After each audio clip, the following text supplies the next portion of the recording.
Most awaited আমার দাদার বিয়ে। সেই দিনকে গরমে দেখো কিছু পিকচার্স। এই দিনকে রাত্রিরে যাওয়া হচ্ছিলো সবাই মিলে বাসে করে, আর যেতে যেতে প্রায় 10টা, কারণ কেবিনে গেট পড়েছিল। আর সেই কি আর বলবো, বাসের ভিতরে আমরা সবাই অনেক কেউ ছিল, এটা আমার মা, অনেকজন সবাই মিলে যাওয়া হচ্ছিলো। ততক্ষণ অলরেডি দাদা বিয়ে বসে গেছিলো, তোমরা এই পরের ক্লিপটাতেই দেখতে পাবে। আমরা পৌঁছে গেছি, তো এই দাদা বিয়ে বসে গেছে।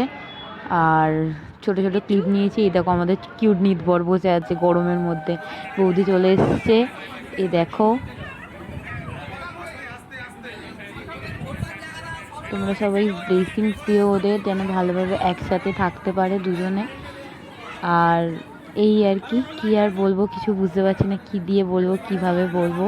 তোমরা ব্লগগুলো কিরম লাগছে, কিরম এনজয় করছো সেটাও জানিও। আর ভিডিওর ছোট ছোট ক্লিপ আমরা নিতে পেরেছি, মালা বদল বলো, বিয়ের ছোট ছোট মুহূর্ত বলো, সেগুলো নিয়েছি। গরমের মধ্যে না সেখানে আমরা যেতে পারছি না, কোথাও থাকতে পারছি না, মানে কী যে বলবো, কি আর মানে বলার মতো নয়। আর বিয়ের ছোটো ছোটো রিচুয়ালসগুলোর কিছু কিছু ক্লিপ এখান থেকে ওখান থেকে জড়ো করে নিয়ে তোমাদের সাথে শেয়ার করছি। এই হচ্ছে সেই মোস্ট অ্যাওয়েটেড মুহূর্ত, সিঁদুরদানের।